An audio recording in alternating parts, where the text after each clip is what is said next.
Hello, everyone, and welcome to episode number 18 of The Right Take. I'm Eric Lendrum. I'm Jacob Grandstaff. And we have a lot packed into today's episode for you guys. We're going to be talking about the latest insanity out of California, and not just the usual stuff that the ruling one-party Democratic Party there does there on a regular basis, but also what the Republicans are up to and the absolute clown show that they have just gotten started in that state. We're going to be talking about if perhaps the left's emphasis on racial justice this and systematic oppression that might be backfiring on them with their own voters. We're going to be talking about, of course, a variety of other things such as, well, most simply, why does the left always win all the time? Why are they constantly winning? Why are they constantly beating the crap out of the right? And why have they been doing so consistently for decades? Be sure to give us a follow if you haven't already on all the various social media platforms where we are available. We are on Facebook and YouTube, but we are also on the major alt-tech platforms like Gab and Minds and the video sharing websites BitChute and Rumble. You can see a full list of these sites and all the various podcast platforms where we are available at our website, righttakepodcast.com/contact. So, for those of you who don't know, I'm from California, born and raised there. I was the sixth generation of my family in the exact same small, humble little farm town in California, Central California, aka the best part of the state, the part of the state that literally no one else in the state is aware of. And California, you know, people from outside of California see news like this and think the tide is turning. It's official, guys. I wrote about it at American Greatness. California will be having a gubernatorial recall election this year, probably in November. The campaign to recall incumbent Democrat Gavin Newsom, who was lieutenant governor under Jerry Brown and was elected himself in 2018, the campaign gathered over 2.1 million signatures. The minimum threshold was just shy of 1.5 million. They submitted to the Secretary of State's office by the deadline in mid-March, and the Secretary of State Shirley Weber announced on Monday that her office went back and had to make sure there were no fraudulent signatures, because we don't like voter fraud, right, Jacob? Voter fraud is not good. So voter fraud never happens in America. What are you talking about? Of course not. That is exactly why Secretary Weber scrubbed 500,000 signatures from the full recall petition. So it went down from 2.1 million to 1.6 million, just barely above the threshold. But it was still enough nonetheless. So now they go through a 90-day period now. The first 30 days of this period is for anyone who signed the petition and now suddenly feels compelled to maybe change their minds. They get the chance to call their local county registrars and take their name off the recall petition. If there still is enough signatures after those 30 days, there will be another 30 days where the Department of Finance will review the election process and determine how much it would cost to have the recall election. After that, another 30 days where a budget committee will review and confirm the Department of Finance's estimates.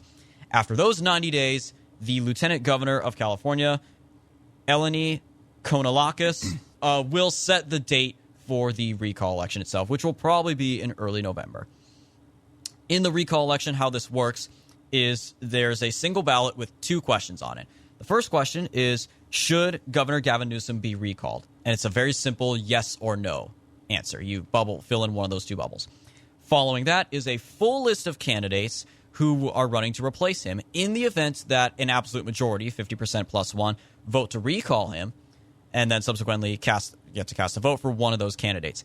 Whichever candidate wins a plurality of that vote, assuming that a majority vote to recall, will then automatically immediately be elected governor. It's that simple. And if you vote no on recall, you can still cast a vote in the list of potential candidates in the event the recall goes through. So there are already well over a dozen candidates running, and it's probably going to be more than that. It could be more than 50 candidates. When the 2003 recall election happened, there were like over 100 candidates running, various little just total joke candidates, a handful of just absolute literal memes, memes before they were memes, if you will. And some of them are actually back for this election. A former porn star named Mary Carey, a singer known as Rania Goldberg, more famous by her stage name Angeline, and some of the just absolute joke candidates are running as a joke because it's California. Why not? On the Republican side, there are currently 4 major Republican candidates.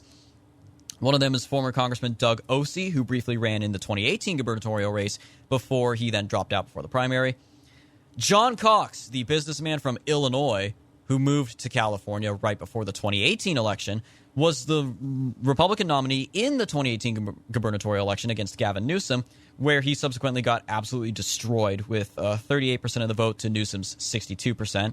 In the biggest gubernatorial landslide in California, by the way, since 1950. So that this old guy, this businessman who's not even from California, is running again for governor. Kevin Falconer, perhaps the biggest rhino in the entire nation, he was the mayor of San Diego. He is pro-choice, pro-amnesty, pro-gay marriage. He believes in global warming. He raised taxes on several occasions in San Diego. So even the sacred cow of Republican positions of lower taxes all the time is not sacred to this guy. Pro-gun control. He's anti-Trump. So many things. Total rhino. And the party leadership in California just loves this guy. They're obsessing over him. In what way is he supposedly better than Newsom? That is a very good question. He is, I don't know, maybe he's younger than Newsom, ? No, he's older than Newsom. That doesn't work either. Yeah, I don't know.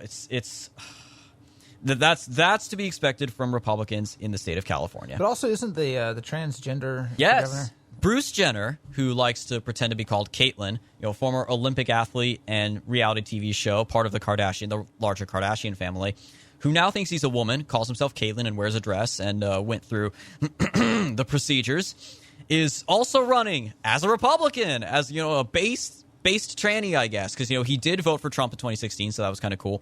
But yeah, he is running because why not? It's California. Who knows? And this is the big debate. The one other candidate, real quick, a couple other candidates who are talking about running. Rick Grenell, the former ambassador to Germany and acting DNI, Director of National Intelligence in the Trump administration, is considering a run as well. He would by far be the favorite among Republican voters because he is unapologetically pro-Trump. Trump would endorse him. And Republican leadership in California hates Trump, but the voters love Trump. So he would be the favorite for sure if he jumped in. But he's taking his sweet time in announcing, which is questionable. The legendary actor Randy Quaid is considering running for governor as well, because why not, right? And also, real quick, Mike Cernovich is allegedly considering running for governor of California as well. So good luck on that, Mike Cernovich. Best of luck on that. This is the big debate. I think the right should never, ever cross the line on transgenderism. It doesn't matter. It's a mental disorder. It's a mental illness. It should be treated as such. It's not normal. So as conservatives, we should not ever support someone like Jenner running for governor of California just because, he may get more votes. He's got name recognition. He's a reality TV star. Now, of course, people are going to compare him to Trump or maybe compare him to Schwarzenegger, but this is vastly, vastly different. Half of my friends agree with me. I'm in some group chats with former friends of mine from the California College Republicans. Half are with me on that. Like, no, we will never compromise and vote for a literally mentally ill person. And the other half is, we just want to see the world burn, right? California's already a joke. It's chaos already. It can't possibly get any. It could get more chaotic if we help push it along. So let's vote Jenner as the chaos candidate to just see everything implode faster. I kind of get where those people are coming from, but I'm not sure. I'm not sure if I would be willing to go that far to vote for someone like him just to make that kind of a statement. Well, you mentioned that anytime that there's, because of the recall election, it's ginning up a lot of support among conservatives, a lot of hope among conservatives, and maybe the tide is turning in California. People have finally gotten sick and tired of Gavin Newsom. But this is a very frequent refrain we see in conservative circles, specifically the Fox News circles. Typically, they pay a lot of attention to California and New York, in Maryland, blue states, because a lot of the people who run Conservative Inc. live in these states. So they tend to put a lot more emphasis on these states than they do states where Republicans actually have a chance to win. Perfect example was Kimberly Klacik during the 2020 congressional campaign for the 7th District of Maryland. She obviously produced, Benny Johnson with Turning Point USA produced that viral video of her, that campaign ad. I think it reached 10 million views on YouTube. Mm-hmm. But then she spoke at the Republican National Convention. Right, which is insane. She ended up getting 25% of the vote in that district. She was never going to get above 30% in that district. She had about the same chance as any Republican beating Nancy Pelosi. It wasn't going to happen. But this is what the Republican Party and Conservative Inc. likes to do. They like to bring out the bullhorns, bring out the floodlights, and just really shine these lights on states and candidates where they have absolutely zero chance of winning. California is not ever going to elect a Republican, at least not within the next 2 generations. So for them to build up the fact that, oh wow, they're recalling Gavin Newsom. Gavin Newsom is not going to lose this recall election. He's going to soar to re-election, and people really do need to focus their attention. At least people on the right need to understand that you're not going to flip Maryland's 7th congressional district until you change the culture in Maryland's 7th congressional district. You're not going to flip California until you change the culture in California.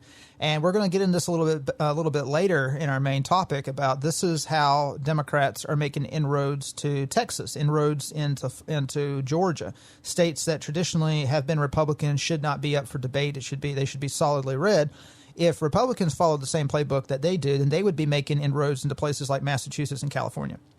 Exactly. And just a few more numbers real quick, because people try comparing this to the 2003 recall, where obviously Democrat Gray Davis was recalled and replaced with Schwarzenegger, who proceeded to turn the California Republican Party from an actually decently right-wing center-right party into basically a center-left party. He single-handedly did that as governor. But this is, obviously, that was 2003.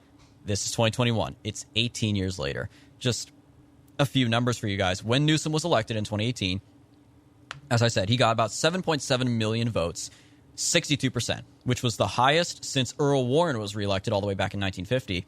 And it was the highest percentage for a non-incumbent candidate in the state since 1930. And even more recently than that, of course, we had the presidential election in California. And it's no secret California is the sole reason Democrats keep winning the popular vote.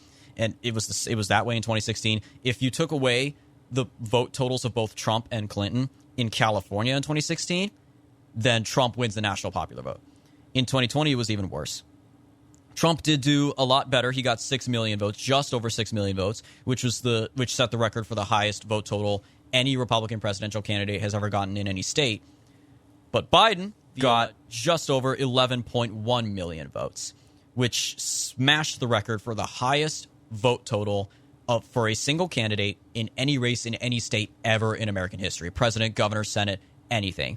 And that was California. And that's what we're up against. And yeah, Newsom is getting, quote, recalled because of 2.1, or I guess in this case, 1.6 million signatures. 1.6 million out of over 17 million votes cast in the presidential election in California last year. So it may seem, that tunnel vision, that the fact this recall is happening, but realistically, yeah, he's not going to get recalled. It'll be a fun little headache for Gavin and nothing more, in my opinion.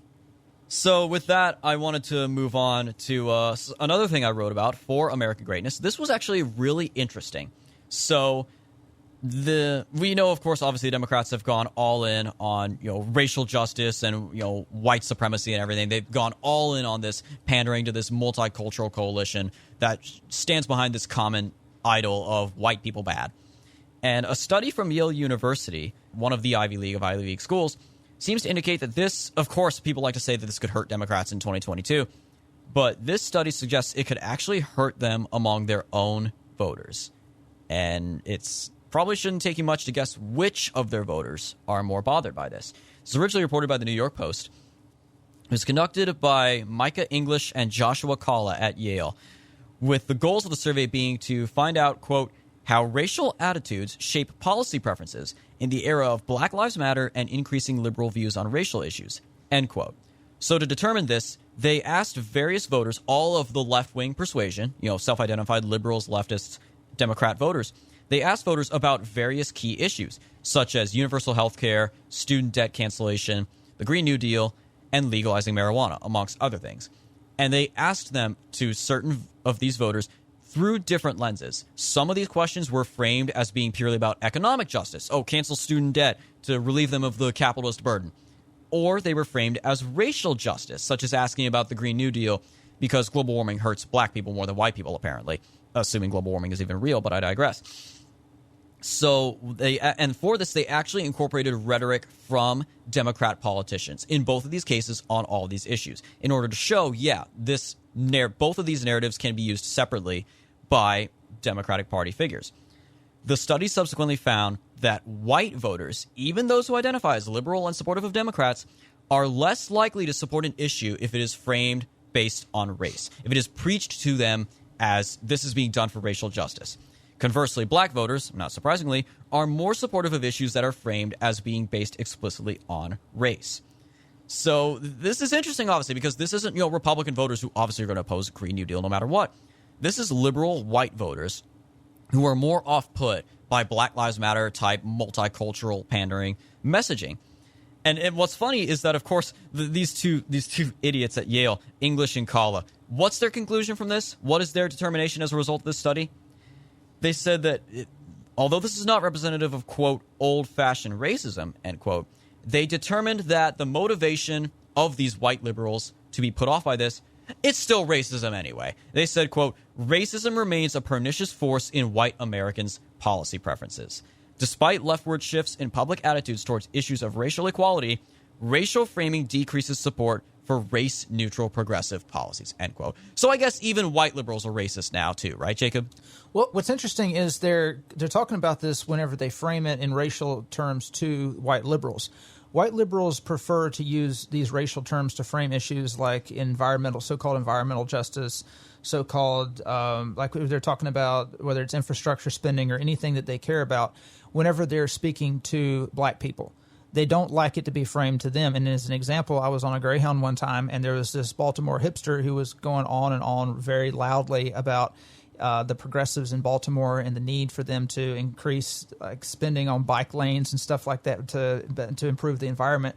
And he finally moved into single-payer health care, and he was trying to convince the black gentleman that was sitting next to him that we need to adopt single-payer health care. We need to have universal health care. And the black guy was just nodding his head, it's like, oh, okay. Like, it wasn't really giving an opinion, just listening to him, being polite. And the hipster could tell he wasn't getting anywhere. So finally he goes, the reason why there's a lot of opposition to single payer is because of racism. It's just like back during whenever on the debate on Social Security, people opposed Social Security because it was going to end up going to elderly, poor black people. And I'm thinking, that's the dumbest argument I've ever heard in my life. Social Security was passed by FDR with overwhelming support from white people who didn't like blacks. Like the idea that any opposition to Social Security was because it was going to hurt black people. I mean, blacks made up like 10% of the population. Most of the beneficiaries of Social Security were white. But what they do, these progressives, what they'll do is they'll take any issue they care about. It can be gun control. It can be the ending of fossil fuels. It can be spending for bike lanes, anything they care about. And they try to pitch it to black voters in racial terms. But it's just a tactic. They don't actually want reparations to black people. They don't actually want to benefit and improve the lives of black people. They just need their vote. So if you turn that around and you ask them, you promote their own policies to them in racial terms, they're going to be turned off by it. Because if they're the ones promoting it, they are in control. If it's being promoted to them in racial terms, it's like, well, wait a minute, they're actually serious about this reparations stuff, about this racial justice stuff. Because exactly. To them, it's only ever been a tactic to get black votes for their priorities. Right. They always felt like they were still in charge, and they were just using, African Americans or certainly Hispanic Americans to build their coalition. Right. But what's happening as black Democrats gain more and more power within the Democratic Party, they are now the ones who are using white progressives for their ends. I see it perfectly illustrated with the current administration. You have Joe Biden, the crusty old white guy who was elected seemingly because he could appeal to moderates and whatnot and bring back unity, and people were turned off by Trump. And then waiting in the wings, all these, every time you see a press conference and you see the Oval Office or anything, he's speaking at the podium, and who's that standing behind him watching him like she's waiting for the poison to kick in? Kamala Harris. So, and that is a perfect analogy, I think, because once Biden goes, whether he dies in office or is removed due to being demented or whatever, or if he just somehow miraculously survives to the end of this term but doesn't run for re-election, one way or another, Kamala Harris is going to be president after him. So you've noticed he's extremely deferential to her. He even refers to their administration as our administration. The Biden-Harris administration, which has never been done before. And I said this before back when Time Magazine declared their Person of the Year last year. It's almost always, Person of the Year always goes every 4 years to whoever wins the presidential election. That's just a given. That's always been the case. But that was the first time ever the People of the Year was both Biden and Harris. They've never done that before. So the media knew, everyone knows, Biden's not really running the show. He is just a transition president for Harris, which will mark that transition from the old order of white liberals controlling the Democratic Party, using black people to their advantage, to finding out, oh, wait, now they actually are taking over from us now. This is now the Black Lives Matter Democratic Party. Yeah, so that's why any kind of legislation on the Green New Deal, any kind of legislation on transportation, what are some other Democratic, really progressive priorities? Taxes, regulations, any kind of progressive priority has to be filtered through the lens of black identitarianism. They have to sell it on how this is going to help black people. They can't just sell it on its merits anymore. If it's universal health care, no matter what it is, it always has to go through the filter of how this helps black people, or the new term, people of color. So we've talked before about what exactly the right can do to push back against what seems like every institution that is completely ganged up on normal people who just want to live basic American lives, have some dignity and their pride in their country. One of the ways that we've discussed that the right can push back is at the state level. Because despite the setbacks in 2020, Republicans did relatively well at the state level. So after the 2020 election, here's the way that the legislatures currently stand. There's 61 chambers that are completely controlled by Republicans, 37 controlled by Democrats. The breakdown of control prior to 2020 was 59 to 39. So Republicans picked up 2, and of course, obviously, Democrats lost 2. So despite losing the White House, despite losing Congress, Republicans do control the vast majority of the legislatures. They control the vast majority of legislative bodies. They control, most importantly, the spending, because they control the House of Representatives in most of these states. So one way that the states are actually pushing back on some of the shenanigans that we saw in 2020 is passing bills to crack down on voter fraud. We've seen Georgia, Arizona, Tennessee, a few other states, Pennsylvania. They've got a Democratic governor, so it's a little bit hard there. In Texas, one of these bills is Senate Bill 7, which is it's already passed the Senate. It's now waiting action in the House. And once the House, which of course is controlled by Republicans, once the House passes this bill, it'll go to Governor Greg Abbott for his signature. The most important, there's several aspects of this bill, like it regulates early voting. It bans drive-through voting, which is huge. It bans drop boxes, which is another big issue, because one of the things that Democrats like to do is they like to set up drop boxes around urban areas, and that just opens up a huge avenue to voter fraud.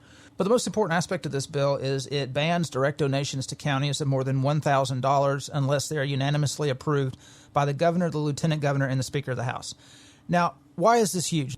So Facebook founder Mark Zuckerberg and his wife Priscilla Chan spent $350 million on election administration during the election in November. Now, ordinarily, this isn't completely out of the ordinary for nonprofits to spend money to help poll workers, to pay for poll workers' salaries, to help them get material out to inform voters, to buy food or whatever for the poll workers. But it's incredibly rare. Normally, the state governments, they cover 100% of the cost of these poll workers of these precincts. That's kind of their job. That's what they're supposed to do. But the argument that Zuckerberg and others made, and he wasn't the only one that donated to this, as we're going to see, the arguments they made was that because we're in a pandemic, the state governments aren't given enough money to conduct elections. So you need, obviously, if you're going to have early voting, you got expanded early voting because of the pandemic. You need a lot more poll workers. You got expanded mail-in voting. You need additional poll workers to count all those ballots. Also, there was the argument that a lot of voters don't really understand how the system works, and the states haven't done a good enough job explaining the process, explaining how they can get ballots, how to fill in those ballots, et cetera, et cetera. So these nonprofits are arguing we need to step in and provide additional funds to help the election process. But when you think about it, $350 million, the election campaigns themselves typically don't cross $1 billion. I mean, each presidential campaign spends about $1 billion, maybe slightly more than $1 billion. This is more than a quarter of what a presidential campaign would spend throughout the entire course of the primaries and general election. And this money was going straight to counties so they could conduct elections. Now, a lot of people were saying, well, they also need to pay for protective equipment. One of the things that the Foundation for Government Accountability found when they researched how the money was used is that very little of this money actually went for personal protective equipment, or PPE. Most of it went to help get out the vote, which technically is, supposed to be in a nonpartisan way. But the problem with this is the bulk of this money went to counties that Biden won. Not only did they go to counties that Biden won, they went to counties with extremely high Democratic voter registration. So a separate report by this foundation on Pennsylvania found that Pennsylvania got $20 million for 23 election jurisdictions. It found that the jurisdictions that were carried by Biden got an average of $5 per registered voter compared to $1.12 per registered voter in the counties that Trump carried. The research also found that Democratic-leading counties received 92% of the total spent in Pennsylvania. I mean, I understand that most of the counties that Trump carried were rural, but for 92% of the money to be spent on counties that Biden carried, that's not even a little sketchy. It's kind of obvious that what Zuckerberg was trying to do. I mean, everybody knows how left-leaning Zuckerberg is, but for the idea that he's going to spend $350 million on election administration and this election administration isn't going to be tilted in favor of Democrats is kind of laughable. But if we look at the organization that he was donating to, it's called the Center for Tech and Civic Life. Now, so the Center for Tech and Civic Life, its director's name is Tiana Epps Johnson, and she just happens to have been a worker at the New Organizing Institute, which the Washington Post referred to as the Democratic Party's Hogwarts of digital wizardry. She was also a former Obama Foundation fellow. Not only that, but other Donnie Bridges, Whitney May, who also founded CTCL, had also worked at New Organizing Institute. So you have this organization that was founded by former Obama staffers that's going to help counties conduct elections. They received $350 million from Mark Zuckerberg and Priscilla Chan, and 92% of this money goes to counties that Biden just happens to win in Pennsylvania. Okay, so jumping over to Texas, this organization almost flipped Texas blue in 2020. So Capital Research Center investigated exactly how this organization, how this foundation, Center for Technology and Civic Life, impacted the elections in Texas. So CTCL gave $33.5 million in grants to Texas. That was the largest that any state received. Now, CTCL released a preliminary list of grant recipients, but its documents don't include the amounts that they paid. That won't come out until 2023 when it has to release its 990 for 2020. But Capital Research Center managed to track a lot of from local news reports and the websites of county election officials where some of that money went to. So Hayden Ludwig is the author of this. He talks about how the history of Texas electoral politics, how Republicans traditionally have won by whopping margins. And this is like you can compare Texas is essentially Republicans' California. It's a state that Republicans typically take for granted that they really should be able to continue taking for granted because of the demographics. I mean, it's just most of the registration of Republicans over Democrats is so large that Republicans should never have to worry about losing Texas. However, you got to remember elections in America typically turnout runs anywhere from 55 to 65%. If Democrats can boost their turnout in left-leaning counties, so up to say 85%, 90%, they can flip a state like Texas. Because in extremely densely populated counties where, say, 60% of the population votes, but votes 80% for Democrats, all they've got to do is run that number up, and they easily surpass the margin of victory that Republicans typically run. So just as an example, in 2016, Donald Trump won 4,681,000 against Hillary Clinton's 3,867,000. Okay, so you got a difference of about 800,000 votes. That's not hard to overcome if you boost turnout in Democratic-leaning counties. So what these quote-unquote Zuck bucks, as Ludwig calls them, did in Texas is they sent at least 118 grants across 254 counties. So CRC, Capital Research Center, managed to uncover 21 of the 118 grants that it totaled over $33 million. Interestingly, one of these grants was $251,000 from former Republican Governor Arnold Schwarzenegger.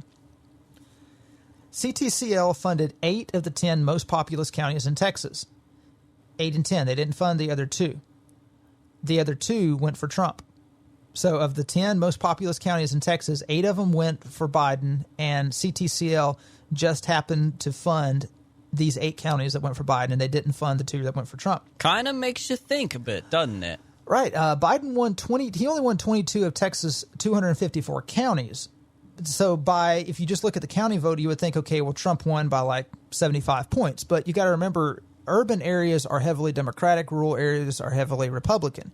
All you've got to do, you don't have to win. You can win 10% of Texas counties and still win the state. All you've got to do is run up those totals. CTCL funded 17 of these 22 counties that Biden won. Trump won 231 counties, 101 of which received CTCL grants.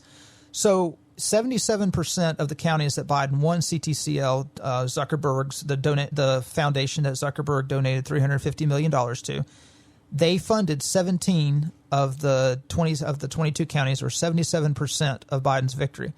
Of the counties that Trump won, they only funded 44%. In 2020, Biden flipped 3 counties that Trump won in 2016, all of which received CTCL grants. That's Tarrant, Williamson, and Hayes County. Trump flipped 8 mostly small counties that Clinton won in 2016. These are mostly in southern Texas, along close to the Mexican border. These were some of the surprise counties with a very high Mexican population that Trump managed to pull out.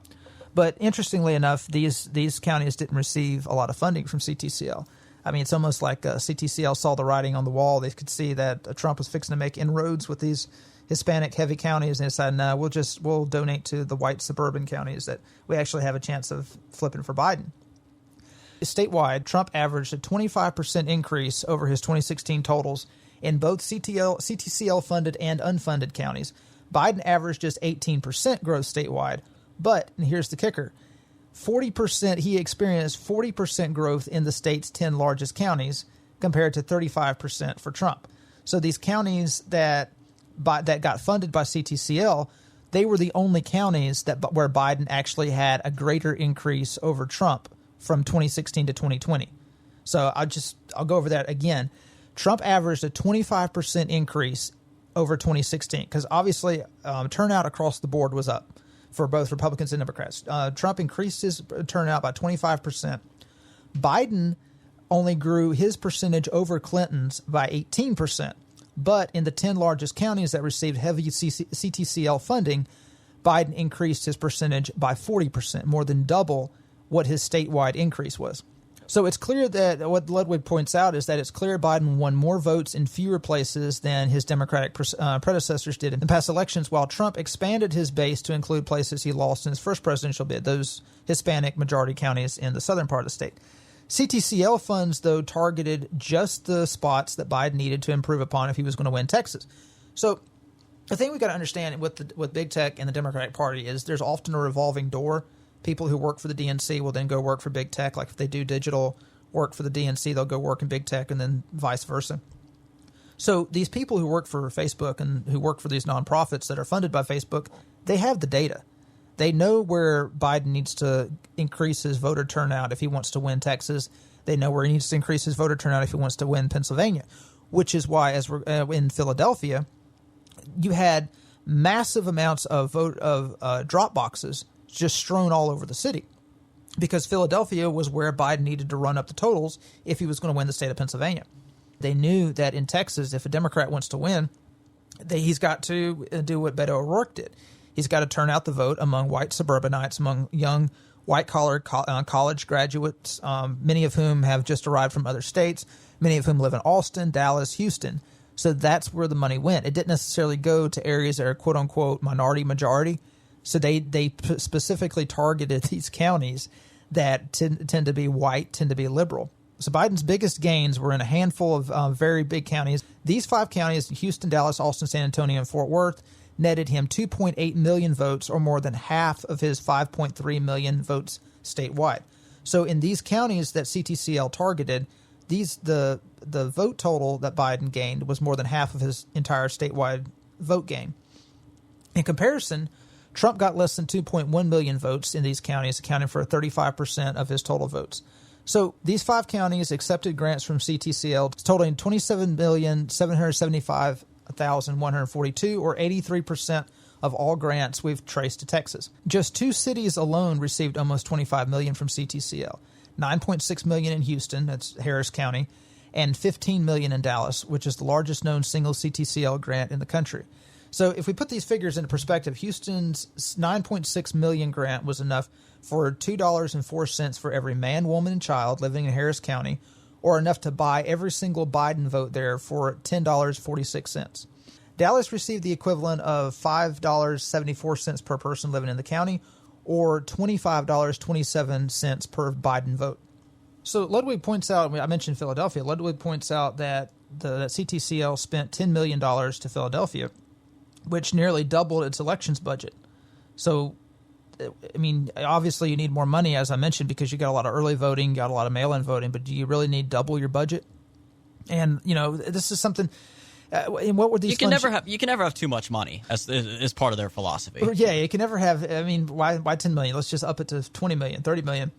But the thing is, so this nearly doubled its election budget. It required the city to use the funds. But this is another thing. The grant, this particular grant to Philadelphia, required the city use funds, these particular funds, for printing and postage for mail-in ballots. It also required Philadelphia to scatter secure drop boxes. As I mentioned, they just scattered, they strewed these quote-unquote secure drop boxes around the city to collect ballots. This circumvented basic voting integrity requirements by allowing anyone without any identification to drop any number of ballots into a private collection bin with no official oversight and no accountability after the fact. So, as Ludwig points out, if a fraudster wanted to flood Philadelphia with phony ballots, CTCL's Zuck bucks enabled him to bypass the U.S. Postal Service mailboxes. We got to think about what the mentality is behind this. Zuckerberg is given a whopping $350 million to this outfit to help the states conduct their elections. I don't think that any nonprofit should be given any money to help states conduct their elections. That's up to the state legislature. It's up to the state legislature in the counties to provide enough money to pay poll workers to do what they need to do to cover the elections. And here's the thing. If voters feel like the poll workers aren't receiving enough resources to do their job, that's what elections are for. They can vote more people in. They can lobby their legislatures to provide more funding to poll workers. It's not up to nonprofits to step in and decide that they need to step in and help. But this kind of continues the trend that we've talked about a lot, and that is with liberal billionaires in this country, many of whom have made their fortunes in tech. They feel like they are a quasi-government. They feel like they need to come in and step up and do the job that they feel government needs to do but isn't doing. That they know that they are more powerful than the United States government. And again, that really came to a head when all the big tech companies just banned President Trump in January while he was still president of the United States. That was a moment that they said, we are more powerful than the president of the United States, and we want to make sure everybody knows that. Right, and a lot of people forget in 1907 we had a recession, and J.P. Morgan, completely out of his personal funds, bailed out the U.S. government. We're at that stage right now where a tycoon, Jeff Bezos, could just open up his wallet and bail out the U.S. government if they ever needed help. And our debt is a little bit too high even for Jeff Bezos. But the point still stands that these oligarchs have so much money. Think about $350 million. Like I mentioned, that's more than a quarter of what these presidential campaigns spend throughout the entirety of the primary and the general election. No oligarch should be able to do this. And especially the idea, anyone who thinks that this is nonpartisan, this is going to be conducted in a nonpartisan way, they're kidding themselves. This organization is run by Democrats who worked for the Obama administration or who worked for for companies who provided consulting services to Democrats. So, obviously, it's not going to be a surprise it should be a surprise whenever 92% of the funding that Pennsylvania gets from this outfit goes to counties that Biden wins. Exactly. It's so obvious what their goals are that, for all that they talk about election interference and, that they act like, we need to secure the integrity of our elections, this is what they do, that they either change the laws as they did in those key states and those key Rust Belt states. They change the laws so that what they're doing is legal or within the letter of the law, or they turn around and they rely on corporate money. And for all the Democrats talk about Citizens United was the worst thing ever, we got to get big money out of politics, they are all too eager to accept big money when they know it will help them. And this isn't just big money. This isn't just another super PAC. This isn't just another donor. Like, Zuckerberg didn't donate to Biden's campaign. He put money directly into efforts to influence the election in the second biggest state in the country. And what's really scary to me, something else I was thinking about, you mentioned a little while ago that Texas is the Republicans' California. It's their big stronghold. And you're right, they do take it for granted. Obviously, between Texas and California, I hate to say it, Texas is way closer to flipping to the other party than California is. But what this also proves, for all the talk about immigration, and yes, immigration is a big threat to this country, that they're just going to flood the border. They're already flooding the border in Texas with illegals who are just going to immediately flip it blue by 2024, maybe even by 2022.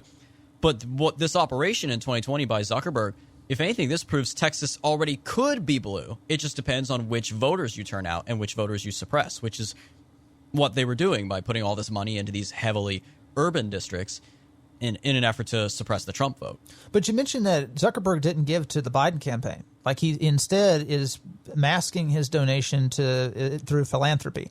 And he really is taking a page straight out of George Soros' playbook, because this is one thing that Democratic funders like George Soros decided they needed to do after John Kerry lost in 2004, that rather than donating straight directly to presidential campaigns or Democratic campaigns, What they need to do in addition to that is create nonprofits, 501c3s, that can pass as charities that you can write off your donation as tax deductible, who technically are supposed to be doing things for the public good, but advocate for things like solutions to fix the man-made climate change that we're experiencing, or they advocate for solutions to criminal justice inequity and racial inequity, things that are overtly political, but they mask it behind supposedly bipartisan language.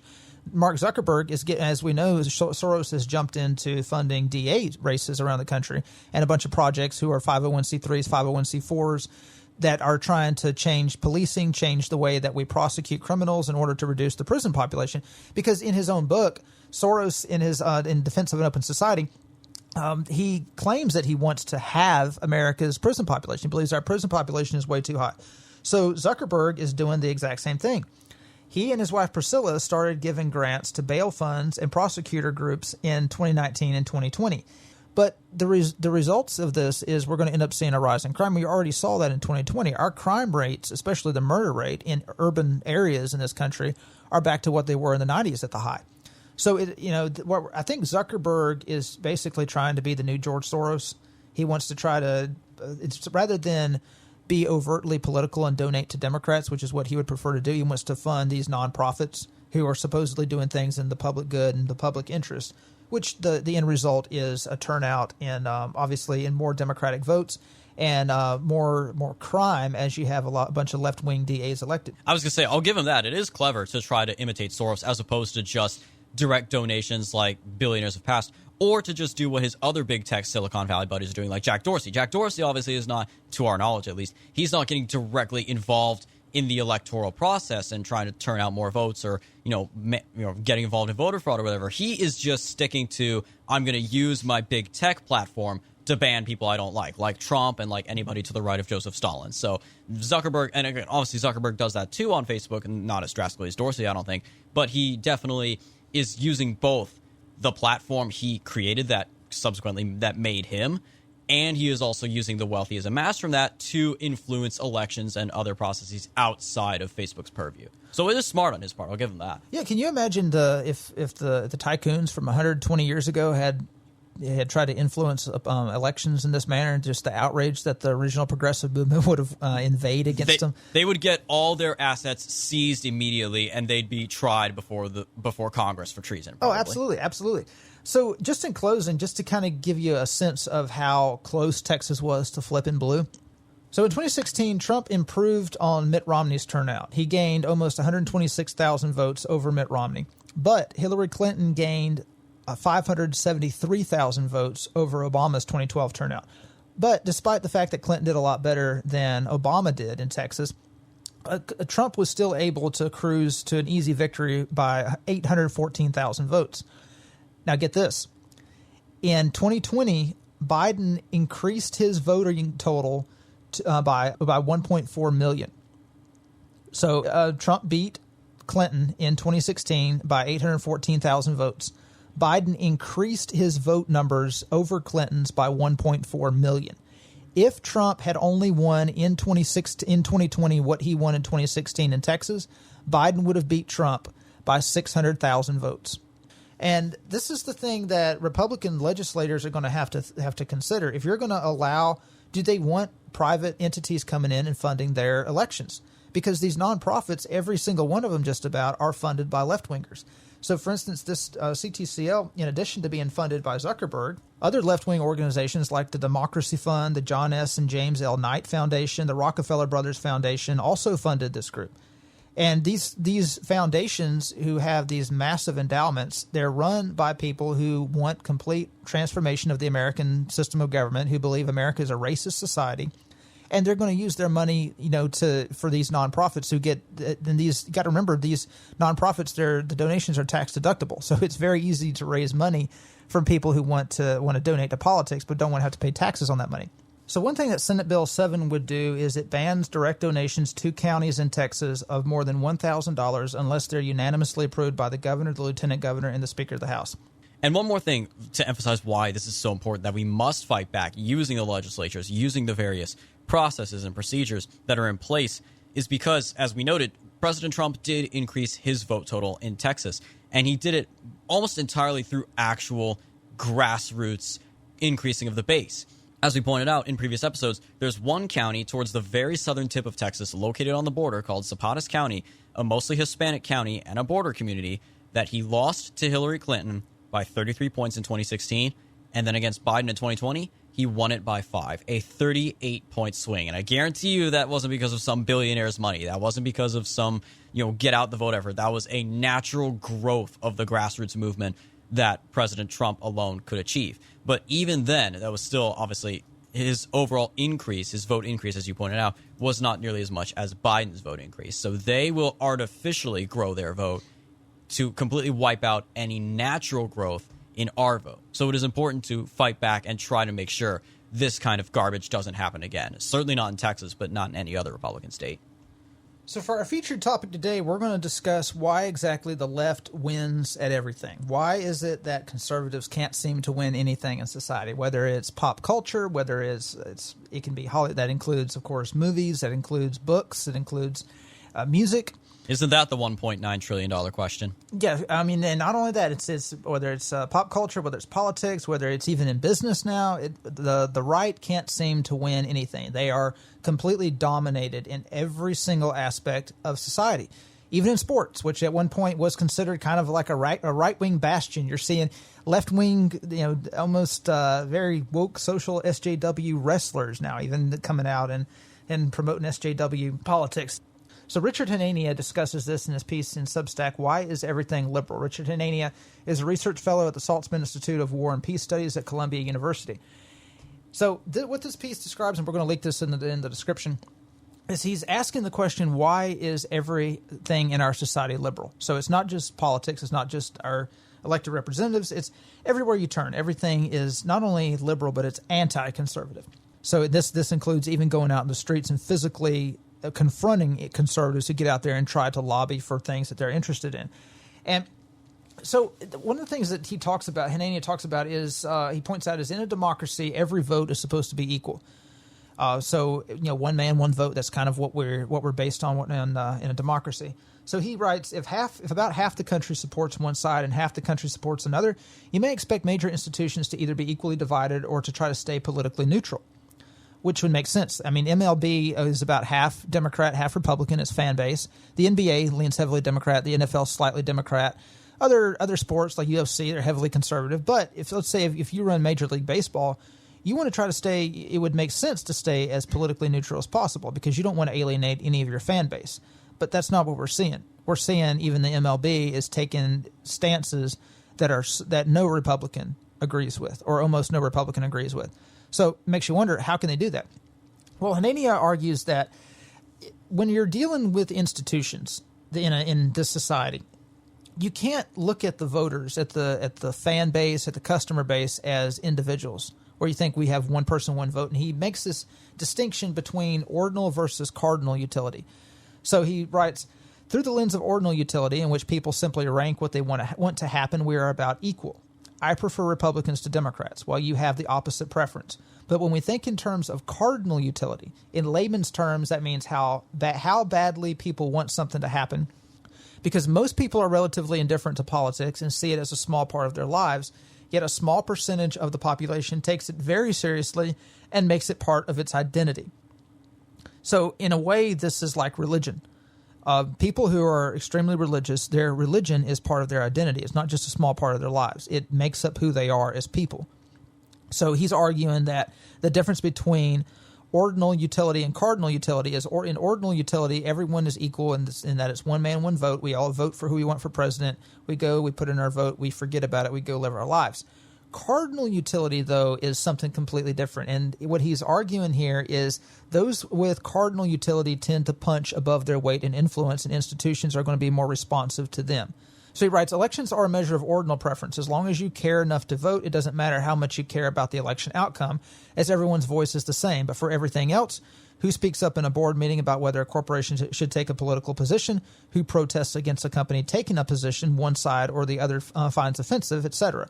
Cardinal utility matters a lot. Only a small minority of the public ever bothers to try to influence a corporation, school, or nonprofit to reflect certain values, whether from the inside or out. In an evenly divided country, if one side simply cares more, it's going to exert a disproportionate influence on all institutions across the board and be more likely to see its preferences enacted in the time between elections when most people aren't paying much attention. And he demonstrates this through a couple of bubble charts. He shows the different professions where the majority of donations went to Biden and the different professions where the majority of donations went to Trump. And this will, of course, be a part of the article that we link in the description. But so, for instance, he colors in dark blue professions that went overwhelmingly to Biden, light blue, the ones that slightly to Biden, dark red, overwhelmingly to Trump, and light red for those that went slightly to Trump. Among the dark blue, of course, are professors, librarians, therapists and psychologists. This isn't surprising. Educators, social workers. Here's where it gets interesting, though. Lawyers. Now, the law profession is one white-collar area where a lot of Republicans' kids actually go into. But from the graph he provides, lawyers overwhelmingly gave to Joe Biden. Another one is teachers. Marketing professionals. That's another industry that a lot of Republicans go into. So it's not like this is an industry that's dominated by Democrats. Writers and authors. Scientists. Okay, writers and authors make sense, but scientists. There's plenty of Republican scientists. That's not an area that is specifically Democratic. Doctors and physicians, another area where a lot of Republicans go into, but donated overwhelmingly to Joe Biden. Consultants, human resources employees, which that's a problem when you consider that human resources employees that control the hiring and firing. Retail employees, bankers, engineers of software, engineers for non-software products, IT professionals, project managers. All of these, many of these are areas that are actually heavily Republican. Another one is accounting. Accounting is a profession that is overwhelmingly Republican. In fact, I have got a friend who's an accountant. His professor told the students, now, if you're a Democrat, don't be surprised if most of your classmates are Republican and most of the people you work with as an accountant are Republican. That's just the way it goes. But accountants overwhelmingly voted with their dollars for Joe Biden. Now, you move down to the red area, the area where most Republicans, where there was more money flowing out of these industries out of these professions into Donald Trump's coffers. We have business owners, technicians, pilots, drivers, laborers, construction workers, contractors, electricians, homemakers, disabled people on disability, stay-at-home moms, welders, machinists. No, typical, pastors, firefighters. None of this is surprising.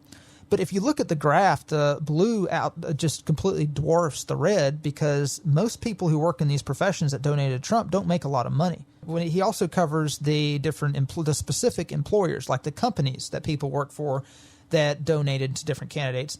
And the only major employers that donated overwhelmingly to Trump are the U.S. Marines, the U.S. military, and the NYPD.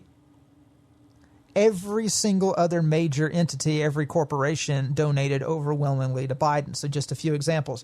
U.S. Postal Service, Amazon, U.S. government, Veterans Affairs, obviously the state of California, hospitals, Kaiser Permanente, Bank of America, AT&T, U.S. Navy. The Navy voted. I mean, the majority of the donations that came out of the U.S. Navy went to Joe Biden.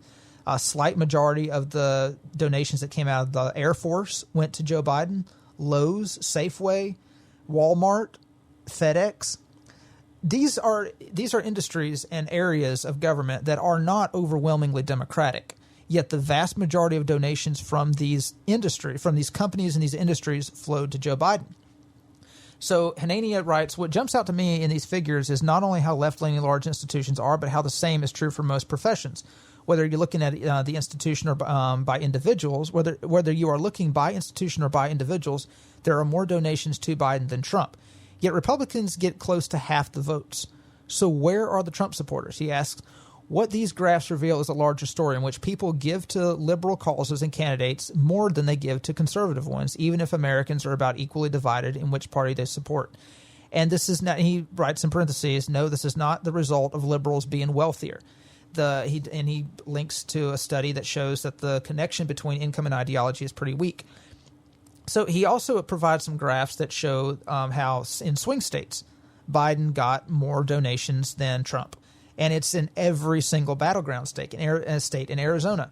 After the first debate, Biden got 20,000 donors, individual donors.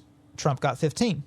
Florida, Biden 57,000, Trump 44,000. Georgia, Biden 24,000, Trump 14,000. It goes on and on. Michigan, Minnesota, Iowa, North Carolina, New Hampshire, Ohio, Wisconsin, Texas, even Texas, Pennsylvania. In every single swing state, Biden got more individual donors than Trump got. The Washington Post analyzed donations from January 1st, 2020 to October 14th and found that Biden and his associated Democratic super PACs received donations from nearly 5.9 million people, while Trump saw donations from 3.7 million people. Biden's voters were obviously much more motivated to donate than Trump's voters. By October of 2020, approximately 9.6 million Americans had donated to a presidential campaign, compared to 161 million who had voted. In other words, 49.1% of Americans cast a ballot in 2020. Only 2.9% cared enough to actually give money to one side or the other. That is a tiny, tiny fraction of the voting pool. But the argument that he's making is the reason why Democrats are donating at such higher rates than Republicans is because they care more about the outcomes than Republicans do, because to them, their ideology is in many ways their religion. And it doesn't really, you don't really have to outpace your opponent by much when you consider that only 3% of the actual voters donate to a campaign. Most people don't donate at all to anybody. But whenever you've got, if you've got 60% of the people who do donate. And another thing, you got to remember, a lot of these people that are donating, they're government employees, so they're extremely politically active, and they make high salaries. So they make like $90,000 a year. They can afford to dig deep and give to their Democrats, to these Democratic campaigns. Democrats outraised, and of course Hillary Clinton, she outspent Trump 2-1 in 2016. It's nothing new for Democrats to outspend Republicans. But what Hanania is pointing out, what he's trying to do is get to the bottom to understand why this is. And we see this in other areas. We see this in the way that Democratic voters and Republican voters view politics. So, for instance, in a poll that was taken after the 2016 election asking Clinton voters if they can be friends with Trump voters, 61% of Clinton voters said that it would be hard to be friends with a Trump supporter, whereas only 34% of Trump supporters said that it would be hard to be friends with a Clinton supporter. So this extends to the dating pool as well. About 7 in 10 Democratic daters would not consider being in a relationship with a Trump voter.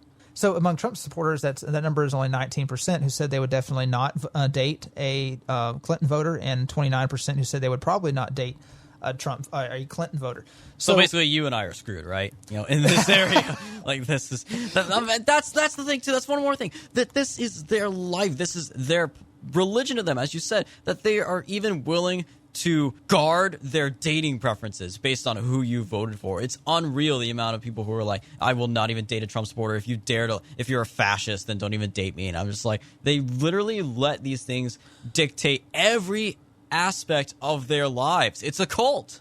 Well, it is a cult, but it's not. So I remember as I started paying attention to politics, I'd noticed about 25% of the country felt like politics was their religion. Like they were very unhappy with America because they felt like it was too right wing. This is during the Bush years. And I remember thinking, well, it's a good thing they're only 25%. Well, now they're like 45% to 50%. And at the time, it was easy for, I think conservatives kind of had gotten this mentality that, yeah, they're just crazies. We can ignore them. You can't ignore them anymore. This is why Biden is president right now. This is why they're donating sacrificially. Like all the money that conservative Christians give to their churches, liberals give to political campaigns and political causes. Exactly. This is their religion. Now, the question that Hanania asks is, what exactly do conservatives do about this? Because, like I said, 15 years ago, 20 years ago, it wasn't that big of a deal on the right because the right still had the business community behind it. So while you could have left-leaning mainline denominational preachers and their adherents who would give sacrificially to the Democratic Party and liberal causes, obviously what was left of big labor was given sacrificially at the time. We still had business in our corner. Well, now we don't even have business in our corner. Now all of the corporations have completely turned to the far left. They see the far left as ascendant, and they think that is their ticket to continued financial domination, financial prosperity. So Hanania says that in addition to money, another way to measure cardinal utility is to look at protests. Like he said, most people prefer to vote and then forget about it. They vote, once every 4 years, once every 2 years, depending on how active they are. They go cast their ballot, and then they leave and they forget about it, and they try to put politics out of their mind. They try to go enjoy life and live their life as happy Americans. They don't continually think about this stuff. Those people, though, have less political power than someone who stays active politically. A lot of people will complain about the fact that, a person, maybe if they're rich, they'll complain that their vote counts less than a poor person. Or they'll claim that a person who is intelligent on politics, they'll claim that their vote counts the same as someone who is unintelligent. Well, the way people who are intelligent about politics make up for that is by staying active. So people on the left specifically, some people on the right, but the people on the right who are active in between elections are far fewer. They continue to, voting is just part of the process. After they vote, they continue to stay active. And this is what you see, especially among Black Americans. They will continue, whenever they're talking about politics, they say we have to stay active. We got to keep going because the struggle's not over. The fight's not over. For them, it's a continual struggle. It's a continual fight. Every day of their lives is a continual struggle to make sure that what they believe in politically is implemented legally. So Hanania points out that in September 2009, at the height of the Tea Party movement, conservatives held the Taxpayer March on Washington. This drew something like 60,000 to 70,000 people. One leading newspaper called it the largest conservative protest ever to storm the Capitol. But since that time, you think about the other protests on the left, Occupy Wall Street. Occupy Wall Street dwarfed the Tea Party. I mean, completely dwarfed it. I remember whenever the Tea Party was happening, I was thinking, wow, America's really rising up and pushing back against Obamacare and against radical liberalism. And then the following year, the Occupy Wall Street protests break out. I'm like, never mind. There's nothing. Tea Party didn't compete with that even. In terms of size, no, but thankfully the Tea Party did.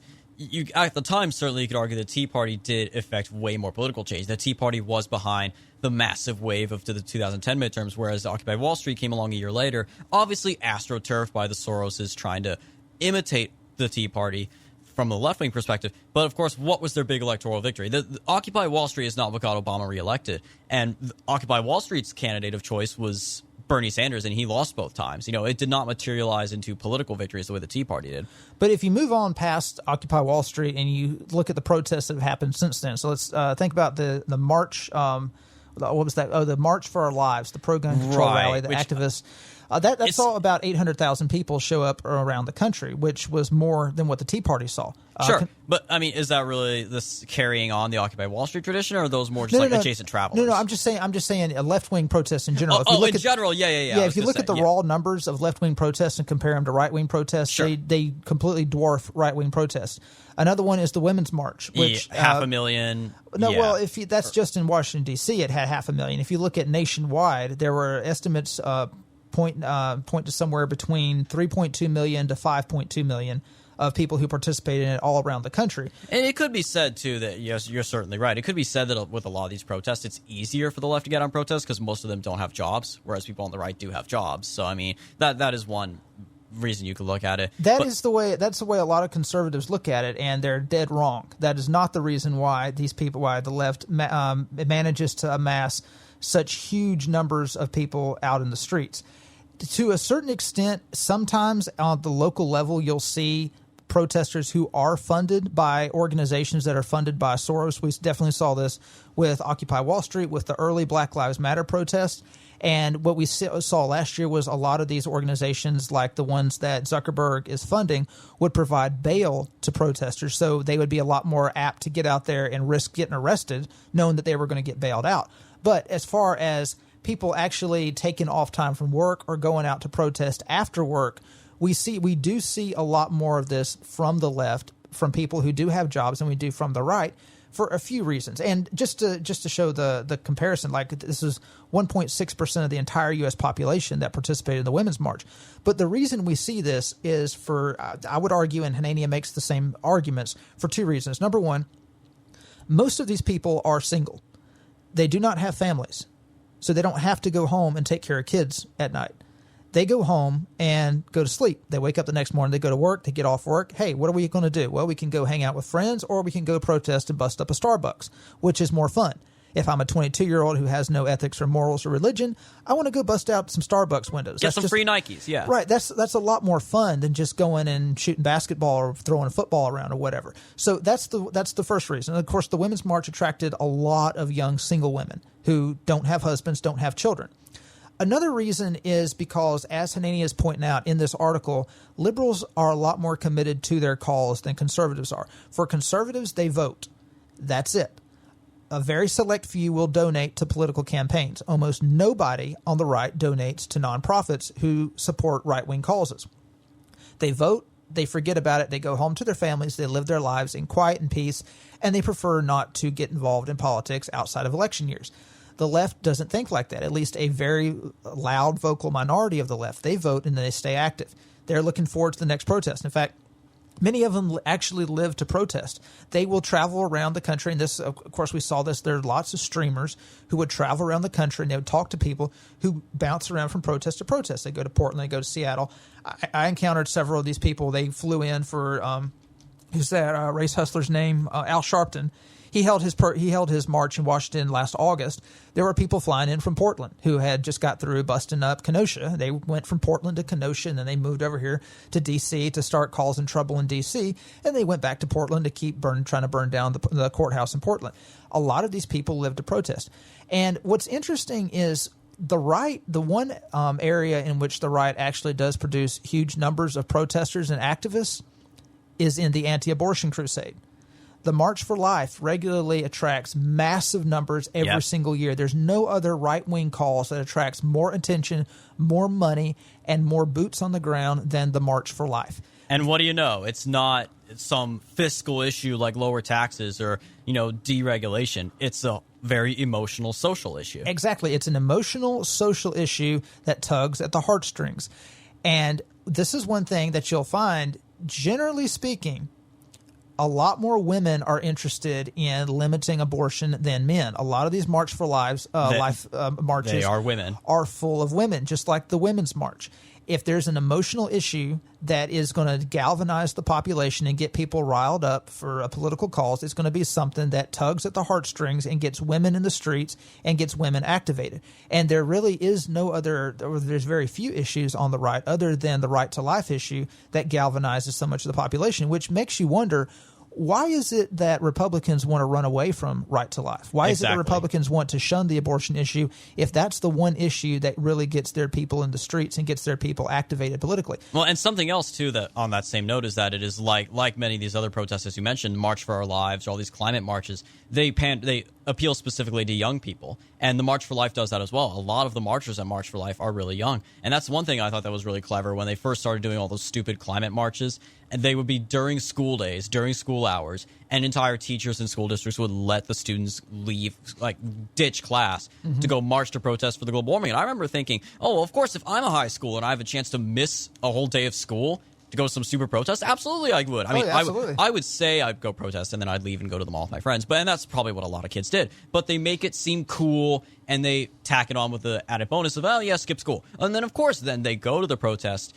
scene and they get into that protest culture. They meet other like-minded people, and guys get to meet cute girls and whatnot, and they learn to like protest culture. It can be the same on the right with the March for Life. Famously, a couple of years ago, you had Nick Sandmann and the Covington Catholic kids, and there were young people there who were obviously there to meet other young people and be united through this cause. And of course, in their case, it ended up going south very quickly. But that is another way that it works. And yeah, the March for Life, there's nothing else I can think of off the top of my head, even that the right is willing to even agree on stance-wise. Obviously the the Republican Party institutionally doesn't really oppose gay marriage anymore, even though they should. There's nothing else. Like religious, you could argue maybe religious freedom or the Second Amendment possibly, but those don't tug at the heartstrings quite the same way that abortion does.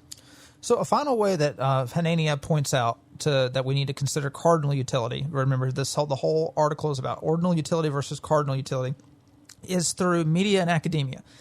He points out that generally these are professions that have absolutely terrible career prospects, and they draw people with high IQs who could expect to be making a lot more money doing something else. This is true for government work, by the way. Government workers tend to be extremely intelligent. They have high IQs, but they don't make as much money in the public sector as many of them could in the private sector if they went into the private sector. Many of them go into the public sector because they want a comfortable, steady, safe life. They just don't want to take the risks. But with media and academia, it's completely different. Not only is it a risk to go into these professions, but the reward is very, very minimal. It is absolutely, as someone with a liberal arts degree, I can tell you that the employment opportunities with a liberal arts degree are extremely diminished because a lot of people went into these career paths during the recession. But as time goes on and people start to see that they're making a mistake financially to go to pursue these professions, what happens is conservatives tend to drop off and liberals tend to stick with it. So Hanania says, for those who make it in these fields, individuals get to have an influence on society that is disproportionate to their status as measured by income. The media makes it harder to be a right-wing activist through doxing, etc., and we understand that. So that might explain to some extent why why the right is less politically active. But he argues that for most conservatives, they don't go into it because it doesn't make a lot of sense. So Hanania writes, it's important to highlight just what an irrational decision going into academia is for a person who wants to maximize their lifetime earnings. Graduate school takes something like 6 years, during which you're making something like minimum wage salary as a college graduate. This is all in the hopes of getting a postdoc, perhaps bouncing around low-paying jobs for a few years, until the point where you finally find permanent employment at around 30 at the earliest. Even then, you often don't make as much money as a Walmart manager, and those are successful cases. There's a lot of people who paint houses for a living who have PhDs. He writes, people go into academia and journalism for generally idealistic reasons, and this is key. Conservatives don't go to college for idealistic reasons. They go to college to make money. Liberals go to college for idealistic reasons. They don't care about the money. They care about changing the world. He writes, some conservatives might be turned away from these professions for political reasons, which poses a chicken or egg problem. He writes that, in my experience, a smart young person going into journalism is probably better off going into conservative media than they are liberal media, which is already saturated. But even in conservative media, there's a dearth of conservative journalists because of the fact that they can't make much money. I remember a story a friend of mine told me about a girl he went to college with. She wanted to be a broadcaster, and he ran into her a few years later, and she was all excited about the fact that she had succeeded, and she was working for a television station in Arkansas as a broadcaster. And he said, great, how much are you making? She said, $33,000. And he was like, his jaw just dropped. He's like, wow, this poor girl went through 4 years of college and like 2 internships, and she finally achieved her dream, and she's making $33,000 a year. And I mean, that's the reason why, conservatives just aren't going to do that. Whereas liberals, they don't mind doing that because they're in it. They're not planning on getting married, many of them. They're not planning on having kids, many of them. They're planning on changing the world, and they can punch above their weight if they work in journalism. So Republicans, even though they're dominated in every aspect of American culture, they still manage to win elections because their people still vote. He writes, the future belongs to those at the tail end of the distribution who really want to change the world. One of the biggest complaints that Republican voters have with the Republican Party is that elected officials don't do what they say they're going to. Most Republicans are extremely disappointed in their elected officials, whereas most Democrats are fairly satisfied in their elected officials, because Republicans expect to go to the polls once every 2 years and vote and have elected officials who will do what they want them to do, whereas Democrats understand that these elected officials are not going to do what they want them to do unless they continue to beat down their door and threaten to throw them out the next election or threaten to protest and stay in the streets and block traffic. So for that reason, Republicans can't seem to get anything done, even though they elect people to office. So Hanania says, he asked the question, how are conservatives actually going to reform themselves to be able to be influential? He asked, do you want to give government more power over corporations? None of the regulators will be on your side. Do you want to leave corporations alone? Then you leave power to what he calls woke capital, though it must be to a certain extent disciplined and limited by the preference of consumers, which, as we can tell from our current society, consumers don't really exert that much pressure on corporations. Okay, so another solution, he says, you could start your own institutions. So conservatives could just start their own institutions. They could start their own Twitter. They could start their own Walmart, their own MLB. But he says, good luck staffing them with competent people for normal NGO or media salaries. And if you're not careful, they'll be captured by your enemies anyway. And this is what we see with somebody like Caitlin Collins. CNN's Caitlin Collins, their main reporter, she started out in D.C. as a reporter for the Daily Caller. She was trained by conservative dollars. Conservative mega donors gave money to the Daily Caller, an example of a right-wing foundation that trains journalists. All right. So I actually interviewed with the Daily Caller's co-founder, Neil Patel, who founded it with Tucker Carlson a few years back. And one thing he told me in the interview was that they tried to train journalists, which they put them through 2 years of training, and then they send them out into the world to conquer the world of journalism. But he said they tried to push a lot of their journalists into left-wing outlets, he said, because their donors like that. So they can write back to their donors and tell them that they're training conservative journalists to infiltrate the Huffington Post, to infiltrate CNN. But he told me that one of the problems they have is a lot of these journalists, they end up going native after they go into these outlets, and they just become liberals because they're surrounded by liberals and liberals are paying their salary. And they want to fit into the social scene as well. Right. And I was thinking, when he told me that, I was like, are you freaking kidding me? Like, you're using conservative donors' dollars to train young conservative journalists who many of whom aren't really well grounded in their ideology. No, they're just seeking opportunities. You're training them to be like, and the Daily Caller really trains their journalists. They train them to be crack journalists. And then CNN and these left-wing outlets, they just come, they're like, well, thank you very much, conservatives. And they scoop up these journalists who have been trained by the Daily Caller, and they use them to push their left-wing agenda.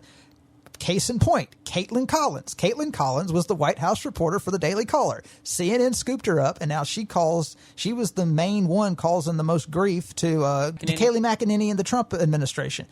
But this is what happens. Like you say, well, let's just start our own foundations. Let's start our own institutions. Let's create alternative tech, alternative media. Okay. But where are you going to staff? Where are you going to get people to work at these institutions? Most of the most talented, high IQ conservatives are working in business.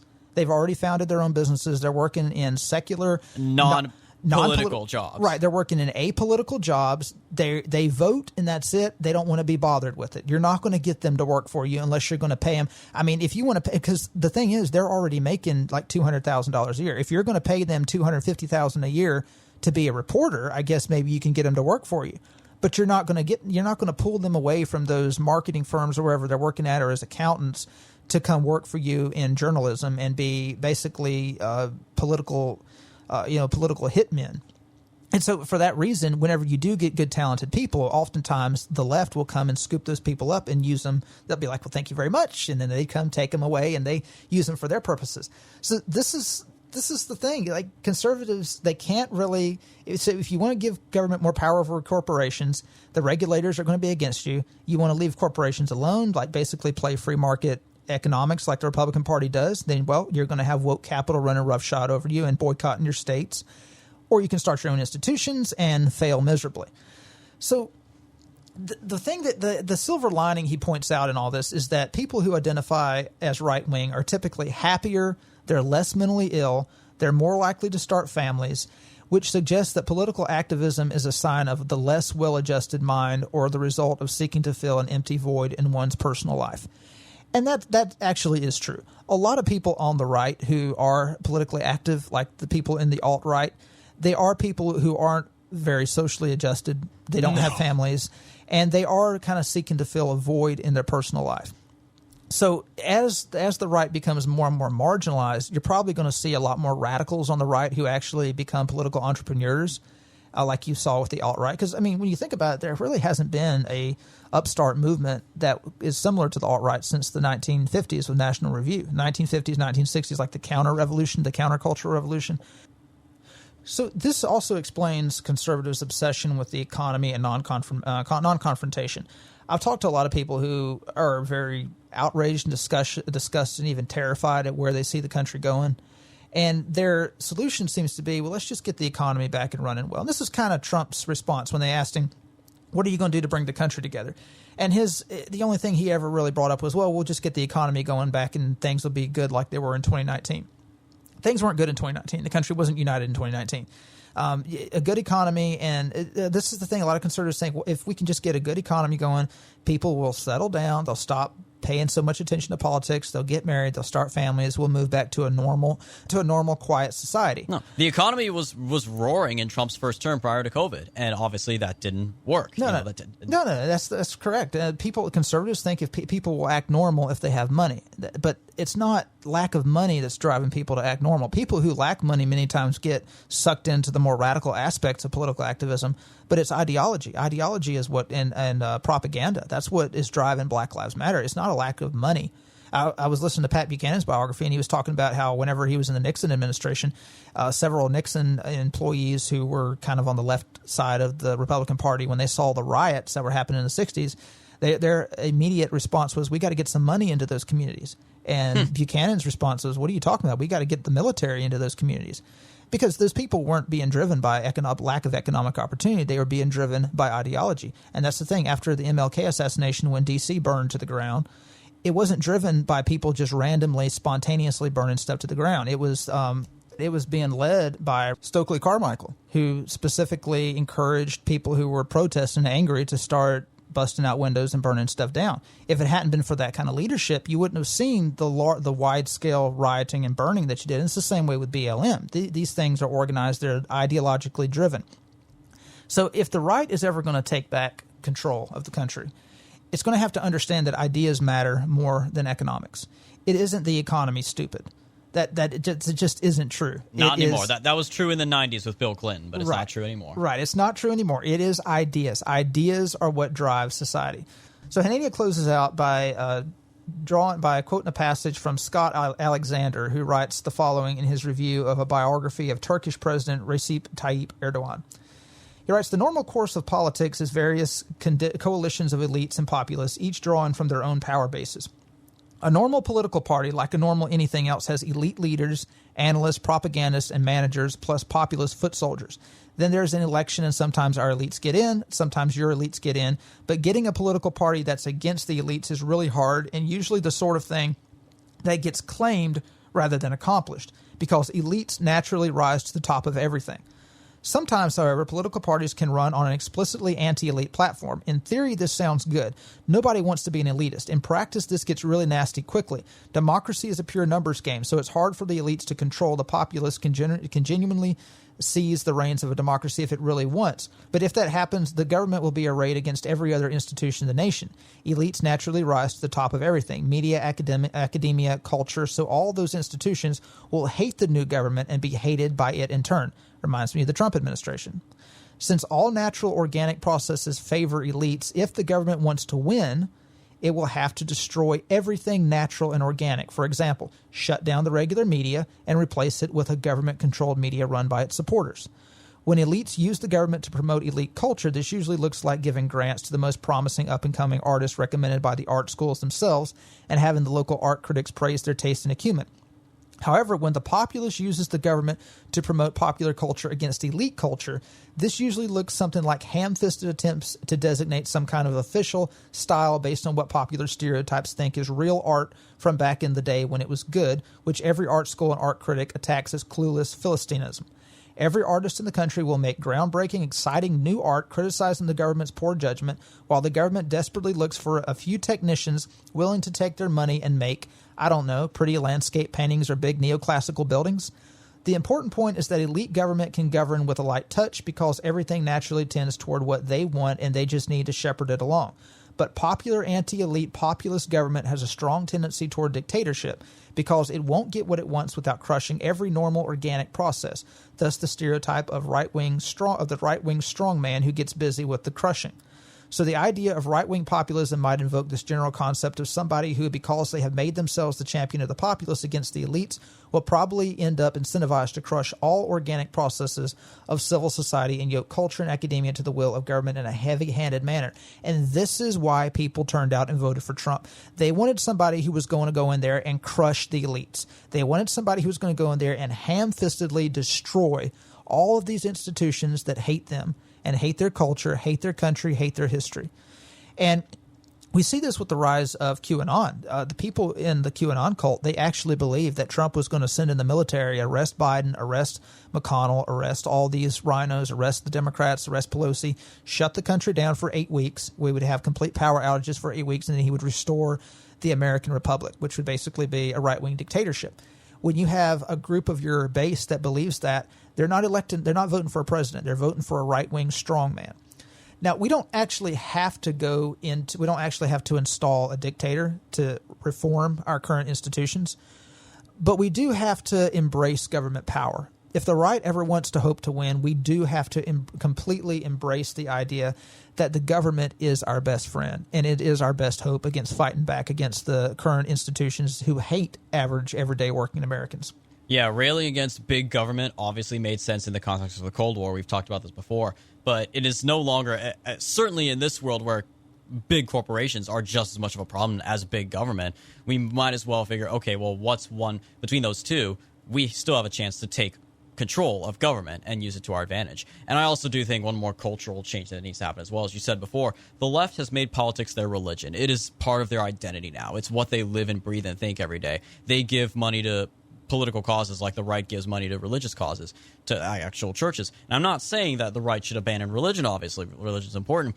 But until we can convince enough people on the right that this is a battle that will involve them, it will involve every aspect of their life, whether they like it or not, because the left has made it that way, and they are determined to destroy any of their opposition who doesn't see it that way. So they see the people on the right who, oh, no, politics, I don't care much for politics, I don't think about it much in my life. And they say, no, you're going to care about politics in your life because we say so. So until we convince the right that they need to match that level of political passion in their everyday life, then we will not have much hope of defeating the left until and unless that happens. Well, I will say we do see some very promising trends in that direction. We see Marco Rubio supporting unionization for Amazon workers because Amazon supported Black Lives Matter. We see state legislatures finally getting the ball rolling in banning nonprofits, who are funded by billionaires with major mega corporations from influence in elections.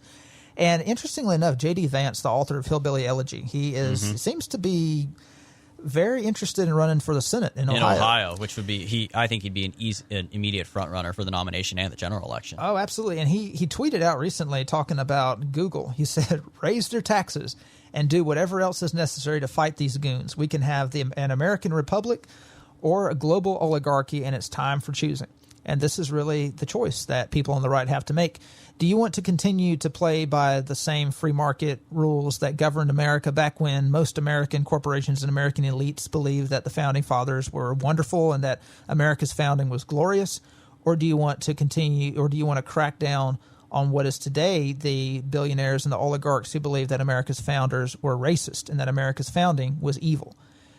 I mean, faced with that choice, I would rather have a big, heavy-handed government, whether at the state level or the federal level, that will completely not only crush these corporations, not only tax these corporations. Like, I understand J.D. Vance is wanting to tax them and do whatever else is necessary, but I think I know what's necessary. Like I've mentioned in a previous episode, we really need to show these corporations who runs the country, and the only way you're going to do that is by selective eminent domain, punitive eminent domain. Start confiscating their property, start confiscating their homes, start confiscating their goods and services, and use it for state purposes. I mean, think about it. That's what these so-called dictators who are actually just patriots in their countries do whenever multinational corporations come into their countries and start interfering with their politics. They just nationalize them. Like, okay, well, you want to interfere in our politics? We'll show you that we run our country and you don't. And they just nationalize it. We need to start pushing for nationalization on the right if we ever want to have a chance of actually taking our country back. And unfortunately, that is all the time we have left for this episode. This was obviously a very in-depth and I like to think educational episode, always talking about what the right can do and should do in order to turn the tide against this seemingly inevitable decline that our country is on now. So until next time, be sure once again to follow us on all the various social media platforms and podcast platforms where we are available. And you can find a full list of where to follow us at righttakepodcast.com/contact. We'll talk to you next week, guys.